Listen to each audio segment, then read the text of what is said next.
Every time you look at the map of Europe, you find yourself wondering, should we delete France? It's that one question that keeps sneaking back into conversations. Whether it's over Thanksgiving dinner, on a long night drive, during a first date, or at 2 a.m. when you're deep into an existential scroll. So, should we?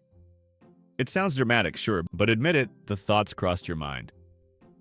Somewhere between the overpriced pastries and the waiters who look like they've already judged your soul, the idea starts to feel oddly reasonable.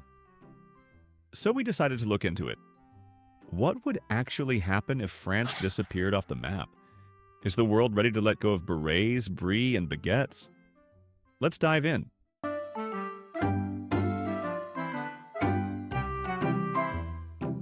France. The country where everything just feels fancier, until you realize you're paying triple for a croissant and a sigh. Paris. The city of love. Wow. And the city where wearing sneakers gets you silently excommunicated from society. You go for the charm and stay because you're too afraid to ask for directions again. And the Eiffel Tower? It's basically a giant steel hat rack that we've all collectively agreed to pretend is romantic. Sure, it's iconic, like that one decorative pillow nobody actually uses but everyone insists on keeping. Now, if we're being honest, we've all quietly considered it. Maybe the world would be just a little more manageable without France. A little less dramatic, a little less butter-scented. But before we follow through with that very reasonable idea, let's look at 10 reasons why we shouldn't delete France yet. Starting at number 1, bread. Croissants alone are a national treasure. Let's be honest, France has weaponized butter. Croissants, pain au chocolat, and the almighty baguette are protected under UNESCO's intangible cultural heritage. Yes, bread is literally sacred here. Remove France, and your breakfast options regress to dry toast and whatever Starbucks is calling a Danish. Number 2. Fashion. Fashion would collapse. Globally. Paris isn't just the fashion capital. Paris is fashion. Chanel, Dior, Louis Vuitton. These names practically hold up the entire luxury economy. Take France out of the picture and Milan might start overcompensating by over-stylizing everything. New York will push streetwear to cringe-worthy extremes. And don't even think about what the UK would do. They'd probably try to bring back tweed and call it vintage, while wearing it ironically. The whole world would be desperately trying to find their look. Moving on to number 3. Wine. No matter where your wine is from, it probably has France to thank. Bordeaux, Burgundy, and Champagne aren't just regions. They're international benchmarks for taste, technique, and terroir. French wine laws are famously strict, defining everything from the grape variety to the soil it grows in. The result? A tradition that blends science and snobbery into bottles that are studied, auctioned, and occasionally sipped with cheese. Even countries with thriving wine industries still reference French classifications. It's like the metric system of wine, but with more attitude. In France, wine isn't a drink, it's a resume. Order the wrong year and you'll be politely disowned. Number 4. Rom-coms would be homeless. Paris has been the setting for more iconic love stories than any other city. Before Sunset, Amélie, Midnight in Paris, even Ratatouille. Don't argue, the rat had chemistry. It's not just scenery, it's shorthand for emotional depth. You lose Paris, and suddenly the kiss at the end scene happens in a Walmart parking lot, right next to someone returning a leaf blower. Without it, filmmakers are forced to fake sentimentality in places like Toronto, dressed up as somewhere romantic. And when Hollywood tries to fill the gap, you know what happens. The meet-cute involves a drone malfunction. There's a quirky barista side character named Kevin, and the climax includes a sponsored slow-mo kiss brought to you by the new Samsung Fold. Meanwhile, Hallmark's out here greenlighting Love in the Luggage claim and pumpkin spice proposal, because apparently we're all out of cities and ideas. Number 5. Cheese. France makes over 1,000 types of cheese, which is less like food production and more like a national sport. There's cheese aged in mountain caves, cheese with its own legal status, and cheese so smelly it's banned from public transport. This isn't dairy, it's heritage. Monasteries in France were producing cheese as far back as the 6th century. Some of these recipes have been passed down longer than most countries have existed. The French don't just make cheese, they canonize it. You delete France, and suddenly the world's cheese game collapses into a bland lineup of cheddar, shredded Mexican blend, and those sad little cubes that show up at office parties. No gooey brie, no funky Roquefort, no creamy Saint Marcelin that dares you to eat it before it walks away. Basically, you're not just erasing a country, you're declaring war on lactose excellence. Number 6. Tourism. France isn't just a vacation spot, it's the vacation spot.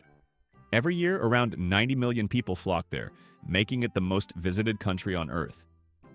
People come to walk slower, eat cheese they can't pronounce, and point at buildings with centuries of trauma. Delete France, and suddenly everyone's honeymooning in Cleveland? Bachelor parties in Idaho? Influencers will be forced to take sunset selfies in front of beige apartment complexes with captions like La vie est belle. And then there's the whole art and history thing. The Louvre, Versailles, and a whole bunch of other places where they really went all out to make sure you knew they were serious about their culture. Oh, and let's not forget the Mona Lisa, because who wouldn't want to stare at a painting of a woman who's been giving side-eye for 500 years? Number 7. Stylish resistance. No one does stylish civil disobedience like the French. Train workers strike, farmers dump manure in front of government buildings, and students march with better slogans than most marketing teams. They once protested on rollerblades, but behind the flair is real force. France has one of the strongest protest cultures in the world, rooted in a long history of labor unions and revolutionary ideals. In 1789, they didn't just overthrow a monarchy, they basically launched modern democratic uprisings. Since then, mass mobilizations have reshaped everything from education to retirement laws. Delete France, and global rebellion loses its most fashionable and most effective front line. Let's look at number 8. European saga would be boring. Admit it, without France, the story of Europe would be a flatline. France kept things interesting. They sparked the French Revolution in 1789, flipping monarchies and rewriting the rules of power. Then a few decades later, they gave us Napoleon, who conquered half of Europe and then lost it all in Russia like it was a poorly planned road trip. Fast forward to World War II. They surrendered in 6 weeks and still showed up to the victory party, demanding medals. They've bounced between glory and disaster so many times, it's like a historical soap opera with better fashion and actual consequences. You never know what you're getting: military genius, mass strikes, or baguette-fueled rebellion. Either way, France makes sure Europe's plot never goes stale. Next up is number 9. Technology. France isn't just baguettes and protests, it's also surprisingly good at tech. Paris is home to Station F, the world's largest startup campus, where over 1,000 startups hustle under one absurdly stylish roof. They've got BlaBlaCar for carpooling, Doctolib for doctors, and OVH Cloud for anyone tired of American cloud drama. You want fintech? Biotech? Probably a slightly too regulated tech? France has it all, and then some. Adding to that, France gets over 70% of its electricity from nuclear power. Delete France, and you're deleting the only country fighting climate change like it's a Bond villain. And lastly, number 10. Judging people. French disdain is a global benchmark. France doesn't just throw shade, they do it with style. It's not casual or petty, it's an art form. French disdain isn't loud or tacky, it's composed and sophisticated. One withering glance can dissect your outfit, your accent, and your entire existence. Without a single word spoken, this isn't judgment, it's French finesse. Take away France, and where will the world get its best shade-throwing experts? So there they are.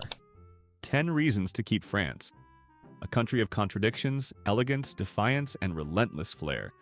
It stumbles, it soars, it surrenders, it reinvents. And through it all, it refuses to be ignored. So, should we delete France?